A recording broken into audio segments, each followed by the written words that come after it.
All right, so the next thing I want to do is I want to add a hat to my ostrich man. And I kind of like this little beanie here that's on this pug dog. So we're going to select that and use that in our image of the ostrich man. So in this particular case, I have some good contrast here, but it's a little hard to read as the hat shadow tones and the dog's head kind of blur together. But one nice thing we have about the hat that we can use to make our selection is the fact that it's all a solid color. And it's very different from the other colors in the image. So I'm going to use a tool that we haven't talked about yet, but I just want to show you because it's one of Photoshop's wonderfully powerful selection tools. And that is the Select Color Range selection tool. So I'm going to click on that. And I get an entirely different dialog box than we've seen thus far. I get the Color Range Selection dialog box. And the Color Range Selection dialog box gives you a number of tools to control what you are selecting. If I click in the image here on the background, you can see that what it does is it tries to select, like the Magic Wand tool, all of the colors that are like the color that I click on. So if I click on the background, it's going to select all of those pixels in the background, and what is white is selected, and what is black is deselected. So if I click on the dog's face here where it's very dark, it will try and select just those dark tones and values. I can increase or decrease the amount of that selection like we would turning the tolerance up or down on the Magic Wand tool by increasing the fuzziness, and that's going to select lighter and lighter values that are similar to what I have clicked on to select, or go in the opposite direction and select more and more specific values just like the colors that I selected. And I can hold down the Shift key if I want to click on multiple areas of the image, right, to begin to select more and more of that image. Now what I want to select is that yellow hat. So I'm going to click on that yellow hat to select that, and you can see that it hasn't done a very good job, so I'm going to hold down the Shift key and I'm going to click and drag through that hat so I'm selecting more and more of that color. And I can click on either the image here in the Color Range dialog box, or I can click on the image itself, and in this case I'm going to click and hold down the Shift key in that hat. It does a pretty good job, but I can still see dark areas there in the hat that I want to select. So I'm going to turn the fuzziness slider up, and you can see that it starts to select more and more of those orange values, those yellow values, until it gets to the point where it's a pretty good selection. I start to see parts of the dog's eyes, and I don't want that. So I'm going to try and increase that to the point, just to the point where I start to see the dog's eyes. Now it's left off this label here on the hat, but I can add that back in with the Quick Mask selection mode pretty quickly and easily, so I'm going to just ignore that for the time being and concentrate on the yellow hat.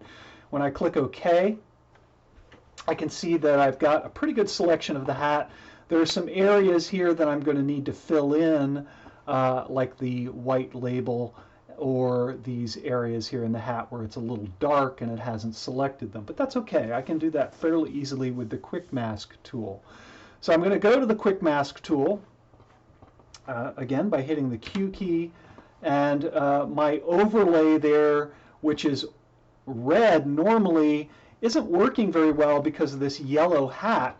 So what I think I'm going to do is I will go back out of the quick key mode, and I'm going to select the inverse.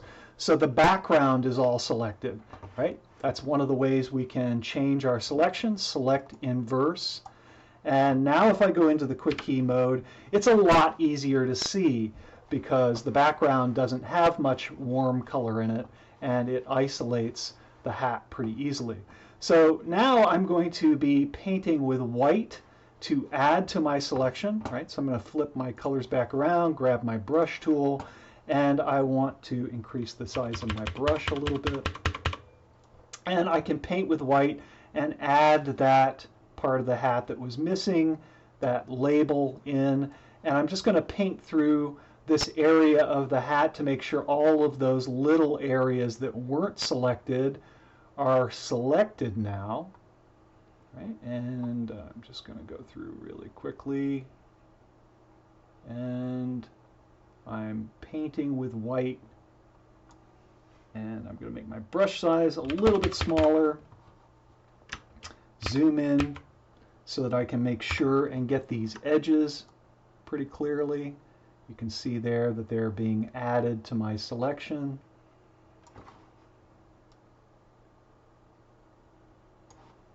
And a little bit of fuzz there. And that looks pretty good. Now if I wanted to, I could use the Select and Mask tool to get some of these edges a little bit better. And why don't we try and do that? So I'm going to just hit the Q key. I've got one little area there. I'll flip my colors so I'm painting with black, and just go in and try and fix that a little bit before we go to the Select and Mask tool. All right, that looks pretty good. So hit Q key again to turn that back into a selection. You remember I had to invert my selection, so what I really have selected now is the background. So I want to select inverse again so that I just have the hat selected. And if I go into Select, Select and Mask,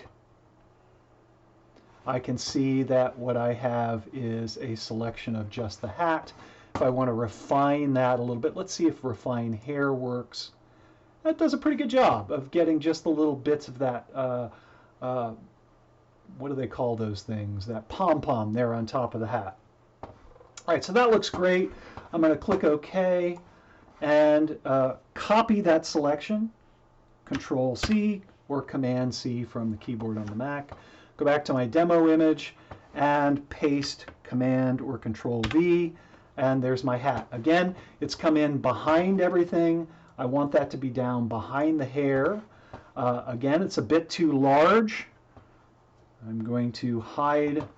I'll make it a little bit smaller first. So let's Control key from the keyboard. Control T from the keyboard. That's T as in tomato or top hat. And we will reduce the size of that. I'm going to hold down the Shift key, reduce that in size, and you can see it's kind of gone away back there. So I'm going to move it back up. And it looks like I need to flip that as well, which I can do while I'm in the Transform tool. I can go to Edit, Transform, and Flip Horizontal so that we can flip that around. And it looks like I'm going to need to rotate it a little bit so that it fits on his head a little bit better. So if I hold my cursor outside the edges of these control points, you can see it turns into kind of a double-headed arrow. If I click and drag, when I see that curved double-headed arrow, I can rotate that hat. Right? So I'm going to rotate that a little bit, move it over here so that it's roughly in place. I'm going to need to bring it in front of the hair layer, but I'll do that afterward. So that looks pretty good to me. I will hit Return, or you can hit the check mark up here in the Options palette to accept those changes. And I'm going to need to move my hat up in front of the hair. Okay, I've done that. Now I can grab the Move tool from the menu, from the toolbar, and drag my hat over on top of the hair. Kind of want it to be in front of his head too, so I'm going to actually drag the hat all the way up in the stack to the very top so that it's in front of his hair. That doesn't look too bad. I think I may need to adjust the scale of the hat a little bit. Actually, that looks pretty good, so I'm going to go with that. Maybe if I take the size of the hat a little bit further to come out over his hair, but I think I like the look of that, so I'm going to just leave that for now and go with that.